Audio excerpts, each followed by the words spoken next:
everyone, thanks for joining me. I'm Richard and you're watching the Cabinet Wise Workshop. Today I'm going to show you step by step how to build a bead inset bathroom vanity. So follow along and see exactly how I do it. And you'll see it's much simpler than you might think. So maybe you could do it too. This is the face frame of the cabinet we're building. This is the bathroom vanity. It goes wall to wall. It has two banks of drawers and it has a sink compartment in the middle that will have a pair of doors. You've seen me build face frames before and I will show it again in the future. But this build is more of a focus of once the frame is built, how do I put the bead on? How do I do bead inset? So what I do first is I mill up the bead molding. I'll first go to the table saw. I've talked about alder in the past, how I often use it for paint grade. Well, this is a paint grade vanity. It will be painted and therefore I'm using alder for the face frame and alder for the bead molding. So what I'll first do is I'll go to my wood supply and pick out some nice planks of alder hardwood. I'll then go to the table saw and I'll rip up 1.25" strips. Once these are ripped up, I'll then go to the planer and I'll surface both sides. Once both sides are surfaced, I'll then flip them on edge and run them through each side on edge. After I've raised the planer, then I'll flip it around, lower it a little bit more, take another little bit off. I could run them each through the joiner one by one, but this is a massive time savings where I just turn them all up on edge and run them through together. Once this is done, I take them over to my little router table. I mill up all my bead together using a 1/4" bead bit. Now that we're going to run each piece through the router table to mill out the bead detail, you'll see that I run it on both sides of the piece. This is why I rip these pieces at 1.25" wide. I then take these pieces all to the table saw and I rip them to just a hair over 3/8. We want the 3/8 width to be the final dimension, but I'll rip it just over so that I can then go back to the planer and I mill them down to exactly 3/8. Once that's done, I have my completed bead molding. And there it is. So this bead molding is 3/8 thickness. We have an 1/8 inch of flatland and a 1/4 inch of bead. Yes, the exact bead is a 1/4. Some people have asked me in the past, is the bead itself 3/8? No, the total of this molding is 3/8, but 1/8 of it is flat and then a 1/4 is the bead. So the next step that I will do is I will cut each individual piece. Yes, it is a labor-intensive process, but it is a nice, clean result. So it is worth the effort. I will then miter each piece into the opening and frame out the inside of each opening with this bead molding.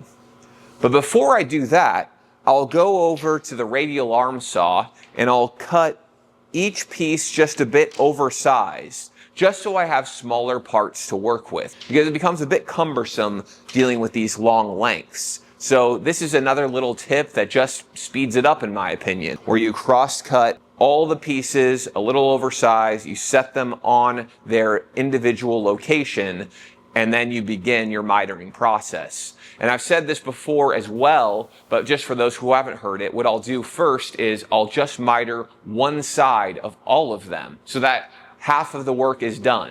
So once one side is all mitered, I'll then go through with a pencil and mark the other side where it needs to be, and I'll go over to my miter saw and cut the final miter. Once that's done, I press them in place and I'm looking for a nice snug fit. We don't want any wiggle room at all, because then the mitered joints will break open or they will have gaps, and the paint will find those gaps. You may think, oh, the paint will cover it up. For those who have experience in these areas, you know very well that is not true, but not everyone does have those experiences. When I was younger, when I was learning, I would have thought paint would cover up far more than it actually does. If there is a gap or if there is a seam, you better believe the paint will find it. So in this case, it is very critical you have a tight, snug fit. So if there's any pieces that feel a little loose, you throw it away, you start again, because the snug fit is very important.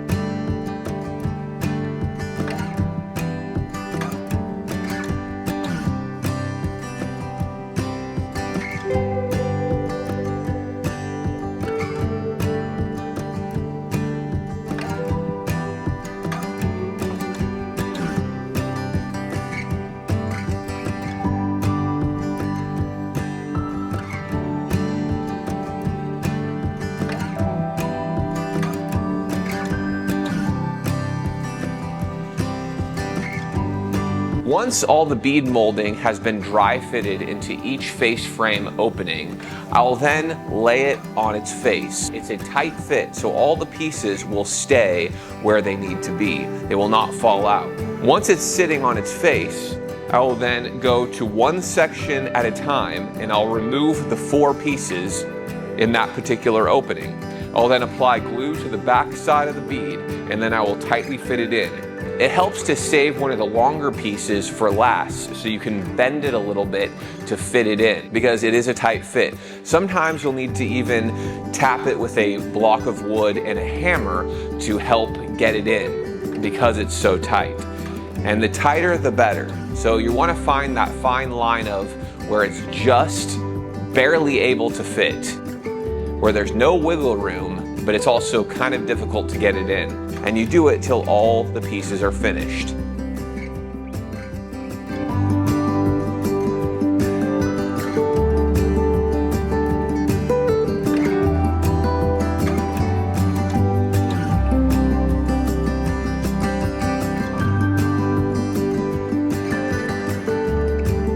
Once that is done, I'll let the glue dry.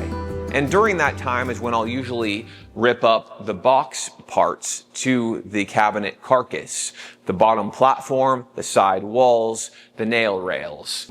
I'll come back, then that will all be dry.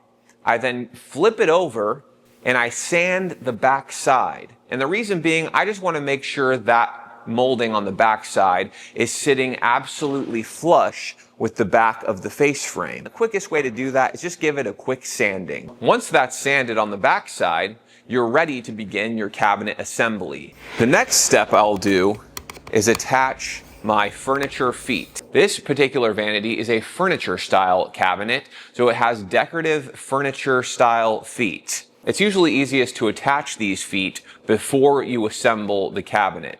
So I've gone and cut these blocks of wood that you'll see me put here on the bottom of the frame as I'm fitting it into place. I have an existing template that has a curve in it, but I'm just kind of trying to create the proportions I think look good for this particular piece. So I've moved the arch down. I have a little bit of a step here. Each piece is a little different. I think this works for this piece. These proportions look good. So then I'll go and cut them on my bandsaw. Once the shape is cut out on the bandsaw, I'll do the curve first, and then I'll do these little square steps very carefully to keep the line as clean as it can be while also not quite touching the pencil line.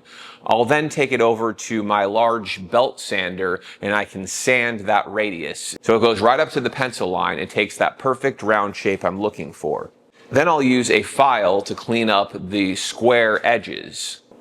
Once they have the final shape I'm looking for, they're ready to attach them to the face frame. In this particular instance, I'm going to use the Festool Domino mortise and tenon machine. It's a very handy tool, similar to the lamello that I used in the last video. This cuts a mortise for wooden tenons that are in the shape of dominoes, I guess, hence the name. So I'll drill a hole in the bottom of the face frame and then one on the top of my foot, and then use a bunch of glue and then secure that in place.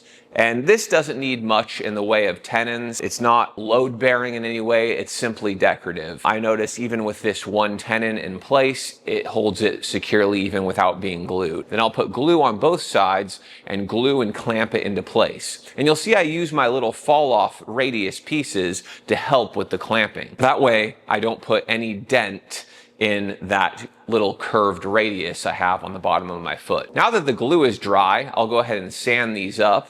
And now here we have our finished result.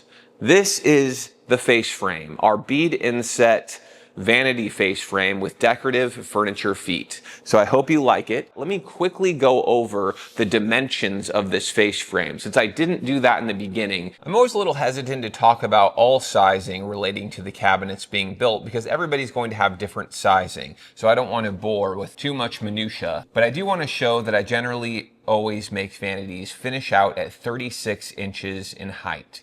So I make the cabinet itself at 34.5 so that with the subtop and the stone, it will finish out at 36. Another detail for bead inset, I like to do all the center stiles and rails at 2 inches total, so that it is 3/4 of bead with the 3/8 on either side, and then 1.25 of flatland in the middle. In this instance, because my stile goes down to the floor, I'm also going to have the side wall of my cabinet go down to the floor, just so I don't have to put any additional filler in here, because you don't want to be able to see all the way through to the house wall. You want it to look finished off. So we will have this wall come all the way down, and then the toe kick will go on, creating a finished off look on the inside. Here are our side walls, the full 34.5 inch tall. Next step, we're going to assemble this vanity cabinet. We're going to put the carcass together, the toe kick, and then I'm going to use the lamello once again to attach this face frame to the cabinet carcass. I lay the face frame down on the bottom platform, and I will mark where my center walls go. I lay the face frame on top of the wall, flush it out on the bottom, and then I can draw my pencil line. That will show me where to attach the cabinet floor. I then mark a 3.5 by 3/4 rectangle for cutouts. This is going to be for the runners that will go through the back to fasten to the wall, and through the front that I can attach the face frame to. I then put the walls in place. I first nail them because that's quick. And I've talked before about the importance of moving quickly. But once they're all nailed in place, I'll then come in and screw them all just so that they're even more secure, and I make sure they're never going to go anywhere. In my last video, I brought up the subject of dados and how sometimes they aren't always necessary. Some people will dado a channel in the center platform for the walls to sit in. And while that's nice, it's not always necessary. And as an experienced cabinet maker, I've just come to learn when it's a good idea, when it's necessary, when it's not necessary. Most of the time on a vanity such as this, it's not necessary. You can do it if you would like to. However, putting these center walls in place and then screwing them in from the bottom is plenty sufficient to hold them. When everything is screwed together, glued together, all the dust is settled, this is a rock solid finished product. And I'm not going to say I know everything, because I don't. Not even close.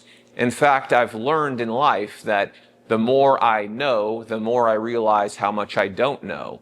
But I can say I do know about longevity in cabinet making, because I've done it now for 21 years, and that's not the longest out there. Plenty of people have done it for 40, 50, 60 years, I'm sure.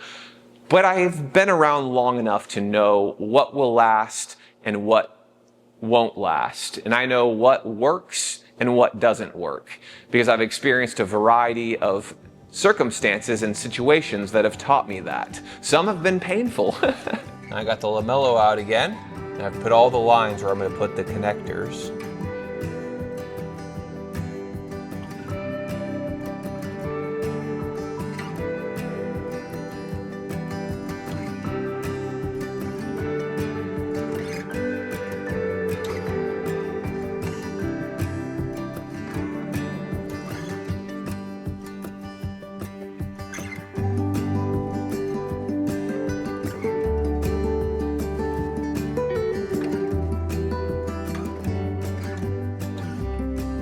Now we are ready to attach the face frame to the cabinet carcass. We got plenty of clips in place. You may be wondering why I didn't put any across the top, and the answer is simple.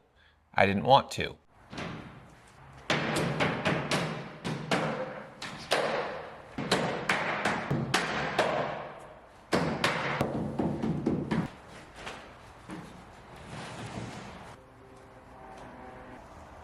Face frame is connected. I still like to throw a couple clamps on here and there if I feel like it didn't cinch up quite tight enough. And then I put a row of clamps at the top, because I said before I did not put any clips in the top. So I just glued and clamped that top rail.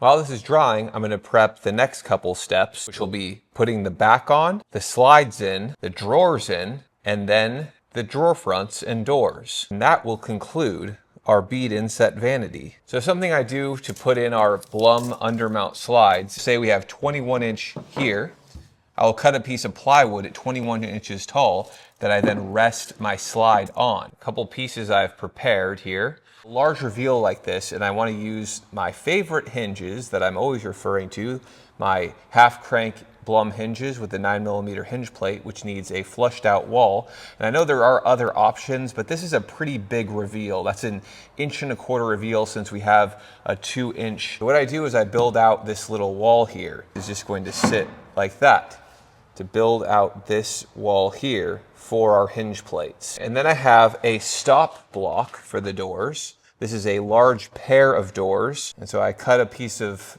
hardwood like this. So normally I would notch it back about 1/8 inch, but in this case I notch it back 1/4 inch. Reason being, when I do bead inset, you don't want it sitting totally flush as you do in flush inset, because then it's going to bury the bead. You want to have it sit just shy so the bead sticks out proud of the door. We need the door to actually sit about 1/8 inch behind the back of the face frame to put us where we want to be. The additional setback is for the thickness of the bumper pads. The bumper pads are 1/8 inch thick. So we have the 1/8 inch thick bumper pad and then the 1/8 inch setback. I've gone ahead and put some putty here. Never be afraid of putty. There's definitely right ways and wrong ways to use putty, but I do like to sand the insides flush. So here I'm going to sand all this because I like where the face frame meets the cabinet carcass to be a nice smooth transition. So I just putty any little cracks and also those little pinholes that were there from the micro nailer, and then I'm just going to sand that to have a nice clean finish. All right, in this instance I'm using a 1/2 inch back. I'm going to put some staples in it, and once it's secure then I'll go around and screw the back into the cabinet carcass. And this is going to square everything up from the back side and lock it all in place.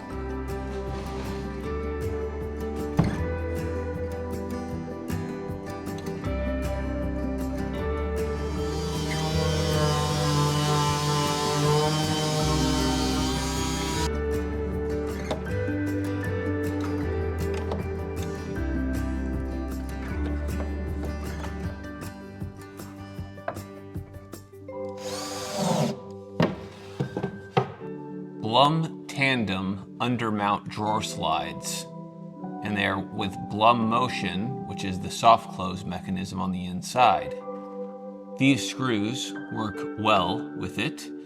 It's number 7 head 3/4 inch Phillips, nickel plated by Quick Screw. And just as in the fixed panel where I set it back 1/8 inch, I have my slides with this little jig will be set back an additional 1/8 inch because all the doors need to sit just behind this bead. All right, everybody, that time has come where we are ready to put on the doors. I have the slides in. I have my 9mm Blum hinge plates in. Everything's looking very clean and tidy, as I like it. If anyone has any questions, feel free to reach out in the comment section and ask away. I'm trying to give all the detail I can think of, but I'm sure there's other things that someone may be curious about. I'm going to set these dovetail drawer boxes in. These are the Blum locking devices. I like to use the side-to-side adjustable. That just helps when you're adjusting the drawer fronts, makes it all that much easier.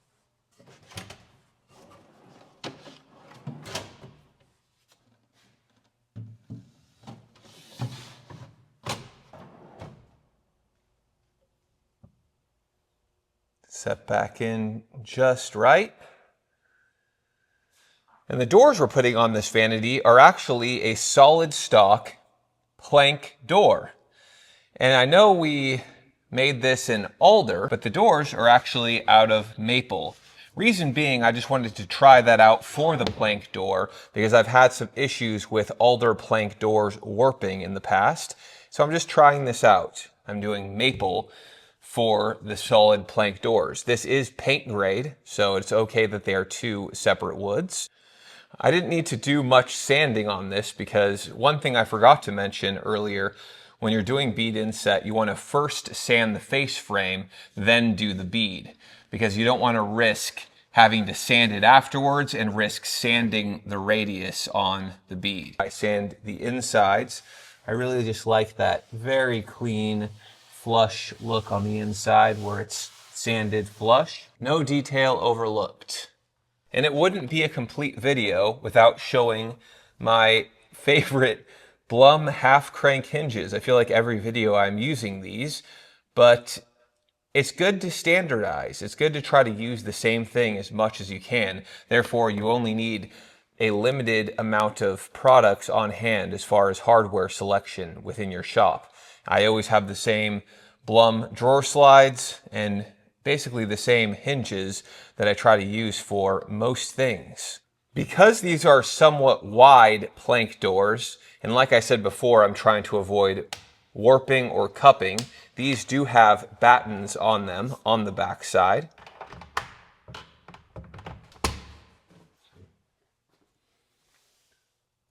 These are just sitting in there right now. The next step is to make any final adjustments, but that looks clean. And then I can fasten them on with a perfect gap all the way around.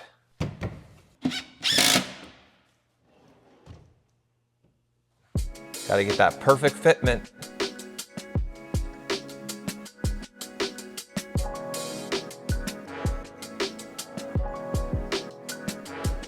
All right, everyone, that's the process. Hopefully that was informational, educational, or at least entertaining. I appreciate all those who have stuck around to the end. Thank you for all your support. I'm really excited to make many more videos in the future. So I'm just thankful that people have been tuning in. So really, I do appreciate that very much. If you have any other questions, feel free to reach out to me in the comments. But what more can I say? That right there is a Bead Inset bathroom vanity.